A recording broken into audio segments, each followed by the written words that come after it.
The richest mafia families of all time. If there is one thing mafias know how to do, it is to make so much money that it gets either squandered away, passed on to children, used as a means to keep power, and strangely enough, in one of the cases we'll explore here, that money is buried somewhere, and the one man who took the pains of extreme secrecy and silence to hide the money in the perfect place simply fell victim to dementia. Here are the 5 richest mafia families of all time. Watch as I tell the story of how they got the money, enjoyed it for a while, and in some cases, how they managed to lose it all. The mafia that never learned. Lucchese family. The New York-based crime family, the Lucchese, was one of the oldest organized crime mafias to exist in the United States. Accused of one murder are the men who allegedly run the Lucchese crime family in New Jersey. They were arraigned today. Martin Tassetta, Thomas Riccardi, and Michael Ryan are charged with beating a former associate to death with golf clubs. This family controlled the trucking industry and the garment industry in New York. In 1978, it led to a heist, stealing as much as $6 million. This is the biggest cash theft in the US, and it came to be known as the Lufthansa heist. But the Lucchese family wasn't just a bunch of thieves. They dabbled in gambling, millions of dollars worth of heroin smuggling, and even murder. The leader of this mafia clan, Charles Luciano, alone had an estimated net worth of $5 million.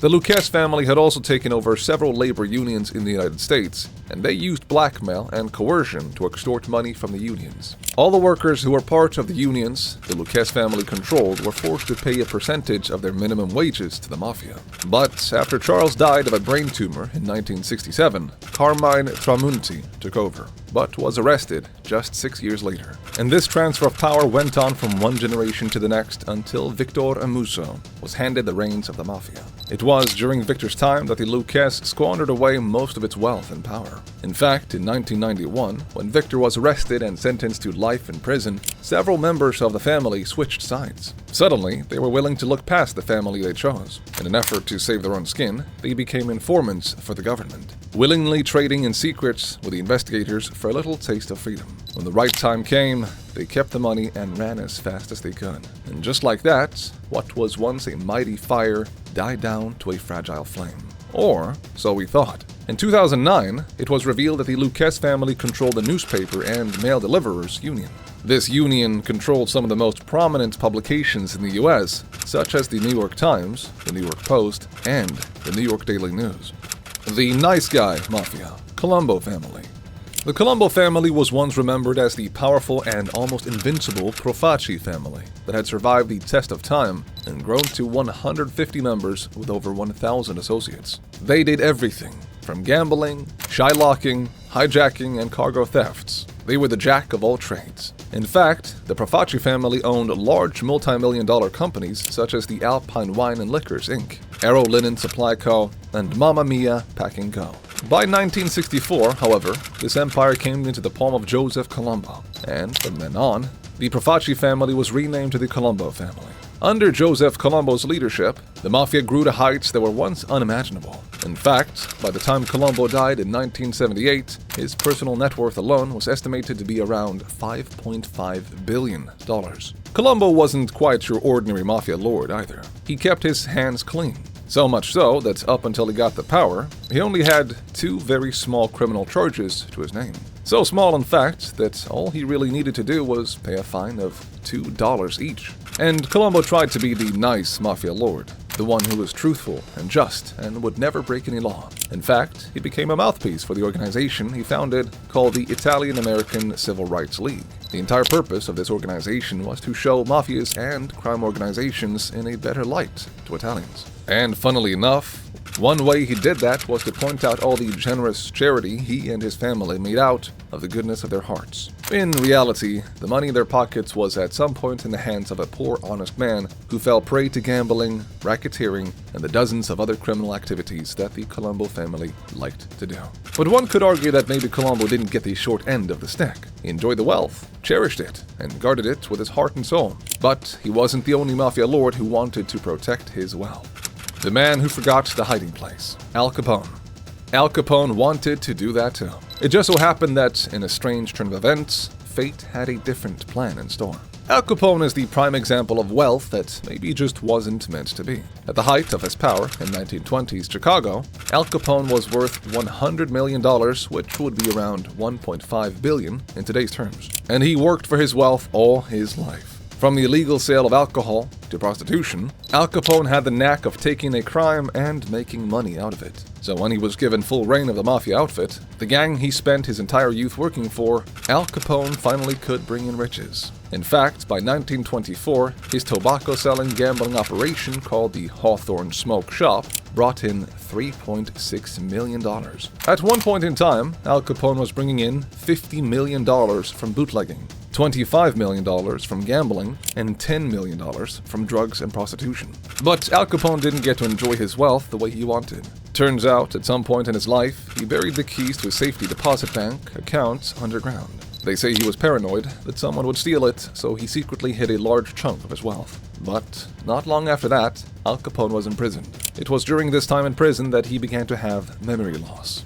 Being targeted for tax violations, he had arranged on Valentine's Day to the hour of the shooting to be in a prosecutor's office in Miami. But don't worry, he didn't forget he buried that wealth. He just forgot where he buried it. So when he got released and his grandniece reminded him about it, he looked up in complete horror. No matter how much he tried, he simply couldn't remember where the money was. So he went from place to place, digging the ground in spots he thought he would hide something, and came up empty-handed. So when he realized that he lost the wealth that could have served his generation for decades to come, the once and mighty Mafia lord broke down in tears. The legacy that survived: Anthony "Fat Tony" Salerno. But Anthony Salerno got to keep and enjoy all the wealth he earned. To understand his story, let's go back to the year 1986. The New York Mafia family, the Genovese, was at the peak of its power. In fact, the Fortune magazine had placed the leader of the Genovese family, Anthony Salerno, at the top of its list of the most powerful and wealthy gangsters in America. It was under Anthony's leadership that the Genovese family spread its influence into perhaps every illicit business in existence. Narcotics, gambling, extortion, pornography, loan sharking.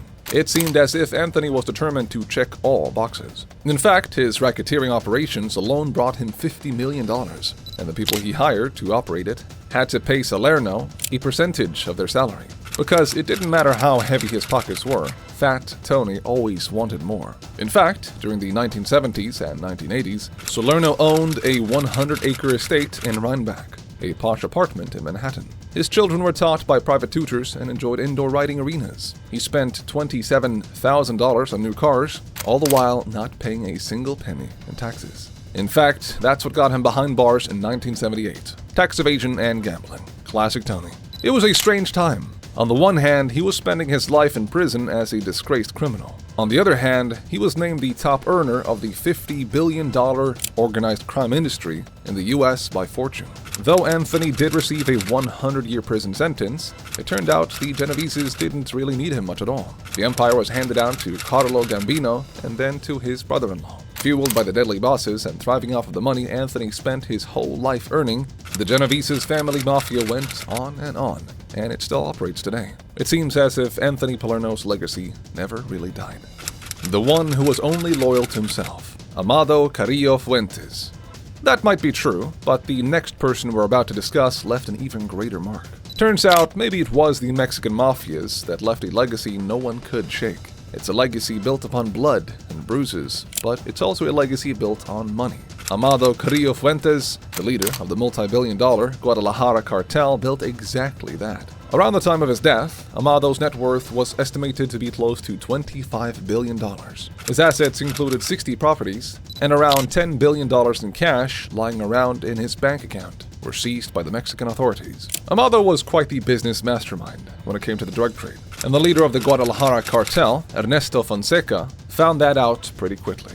Even during his youth, when Armado was a new member of the cartel, Ernesto sent him to Chihuahua to oversee the cocaine shipment operations. That is where Armado met Rafael Aguilar Guajadornan and Pablo Acosta Villarreal, two of the most clever drug smugglers in Mexico. And that is also where Amado learned all his tricks. His notoriety as a savvy drug lord even caught the attention of the likes of Pablo Escobar and El Chapo, who wanted to work with him. But everything Amado did was for one person and one person only, himself. In 1993, he killed the leader of the Juarez cartel, Rafael Aguilar Gallardo, and took over the reins of the Mafia. And by the time Amado died, he had built a multi-billion-dollar empire that would stay wealthy for generations to come. Thank you so much for watching this video. We will see you in the next one. Until then, don't forget to like and subscribe to this channel. Take care.